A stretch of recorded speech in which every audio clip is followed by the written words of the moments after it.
Video first.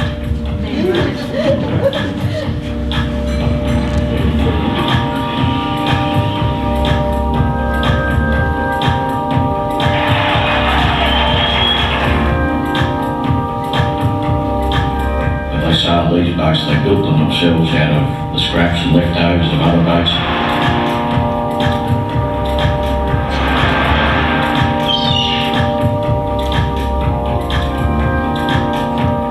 You came down past St Mary's, up William Street through King's Cross.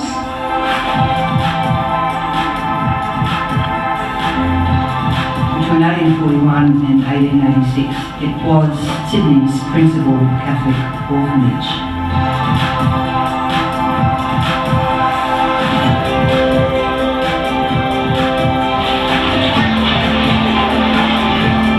Strand was built in 1891. It was the last of the 19th century arcades to be built in Sydney. So you reckon that this is where the Civilized movement first started?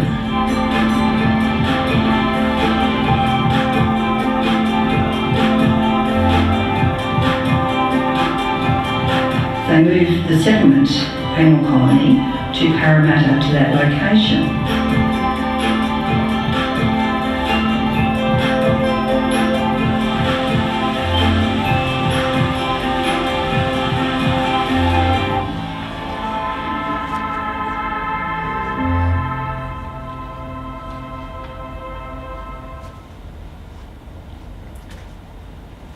So, my name's Lisa Murray. I'm the chair of the Dictionary of Sydney Trust, and I particularly am delighted to be able to speak to you tonight because I think the Dictionary of Sydney is, I guess, one of the outcomes of what happens when collections get digitised. And the Dictionary of Sydney is a born digital history project, and it was always intended to be a digital history project. It's never had a printed outcome. And it presents a new angle on Sydney's history. It's a project that's all about history, innovation, connectivity, collaboration and community.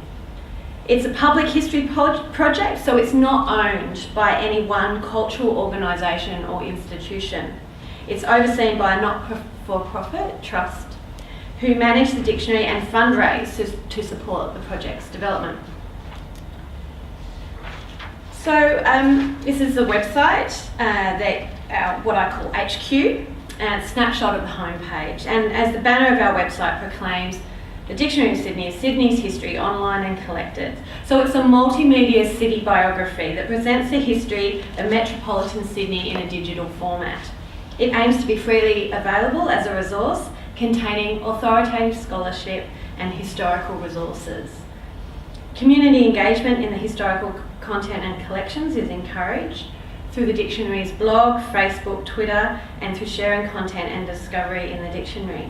And of course, it's also encouraged through the collaboration of actually volunteering to write, suggest images, share things from personal collections, and this is coming all the time.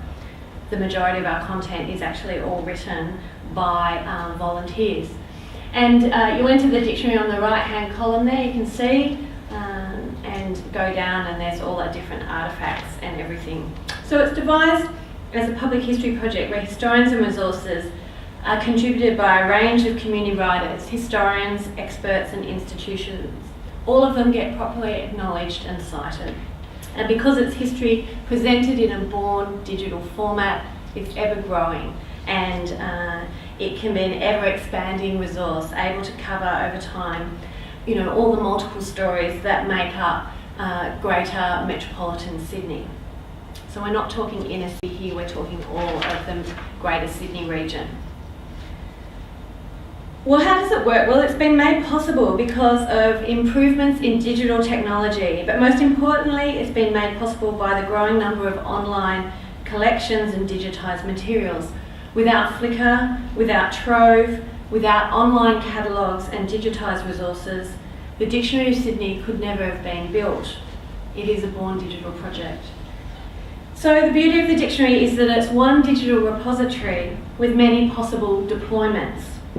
We include new historical writing enriched with other resources, images, maps, sound.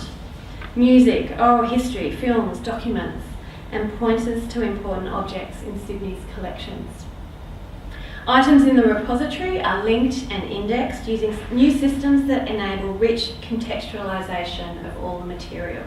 So when Mitchell was talking about visualising of data and that sort of thing, and he had that great photo of just all the sort of data running across the screen, we've got lots of that behind the Dictionary of Sydney. And so that idea that think of, instead of having digital repository, you could just have data there, and we sort of curate it and do it, and then we spit it out in different ways. And that's the idea, is that we can take advantage of changing technologies to be able to do this.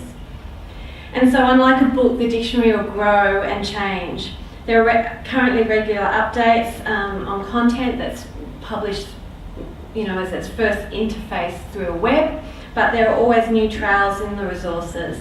And our approach to the ordering and connection of historical information, I guess, should be seen more of this idea of a curatorial exercise, and I think that's come out really strongly today in all the talks, that it's about connecting and visualising materials and collections, and we're doing that with Sydney's history. So the permanent electronic repository holds the resources, and the dictionary holds the resources of the dictionary, and hopefully, regardless of changes in technology, we'll be able to move forward with that. So it's not tied to one particular interface. And so ideally, it will become a multimedia city biography that can present the history of metropolitan Sydney on the web, in your hand, on the street, and in whatever form of technology that comes in the next 5 to 10 years. And what I guess the thing is, most people think of the Dictionary of Sydney as being something like an encyclopedia, something like Wikipedia, something online, something with entries. But the dictionary is not just about entries, it's about the aggregation and connection of information. It's this historical model underneath, which I think is what's so exciting. And I think it's going to transform we connect and write about history into the future. So links to images, facts, maps, resources, entries, external websites, they provide this complex network of historical information. So up here on the screen here is an event that's been defined in the dictionary. It's a transport disaster, the Grey Cliff shipwreck in 1927. And there's a short description of what the event is, and there are 4 pictures which have been connected up to the shipwreck. And I'm just hovering over one of those images in the screen snapshot that I took, so you can see how that we have rollovers and individual captions. And the event, if you look on the bottom right-hand column, is mentioned in 4 particular entries: harbour pilots, lighthouses, literature, and Watson's Bay. So you can click on that and immediately go to those mentions. But one of the great strengths of the dictionary is its ability to open up the resources of cultural institutions and private collections and place these collections within the wider context of Sydney's history. So we make these collections relevant and accessible to Sydneysides, and this is this building on from the digitisation that what the Australian National Maritime Museum, what the Powerhouse is doing, what the State Library is doing, what Mossman Library, Manly Library have been doing. And of course I've chosen one from the Australian National Maritime Museum. So images, for example, are connected into entries where they illustrate the stories of our authors and tell stories about Sydney's history. A purpose-written caption accompanies the image in any particular entry and is visible when you roll over it. And so then you can click on it to the full record, which is what I'm showing here. And this photograph from the Australian National Maritime Museum from their Flickr Commons is connected to a building, Fort Macquarie. It's connected to an event, the Grey Cliff shipwreck in 1927, and it's been connected to 2 subjects, accidents and disasters and children. And it's been also used to illustrate an article on Watson's Bay. So already you can go into a number of different directions into content into the dictionary, all from this one photo. You'll notice down the bottom that the institution's name is linked to our contributor page. Well, you probably can't quite notice, but it's down the bottom, and it's in purple, so you can see I've clicked on it previously. And that list goes to a list of all the things that we've so far been using from this particular collection. And then of course with anything with permanent URLs we can click that. So the object number goes straight to the entry on Flickr Commons for the National Maritime Museum site. So this idea of being a collaborator in this and utilising material but then citing it, acknowledging and driving people back into the collections to discover more and back into the institutions. And because the other great thing is images can be used in more than one place, each with an independent caption to illustrate it. And so this is a painting of South Sea whalers boiling blubber from the collection of the State Library of New South Wales. And it's been used in an entry on Sydney's whaling fleet, but also in an entry on Sydney's economy. So there you get two different sort of levels of scale in how we're talking about Sydney's history.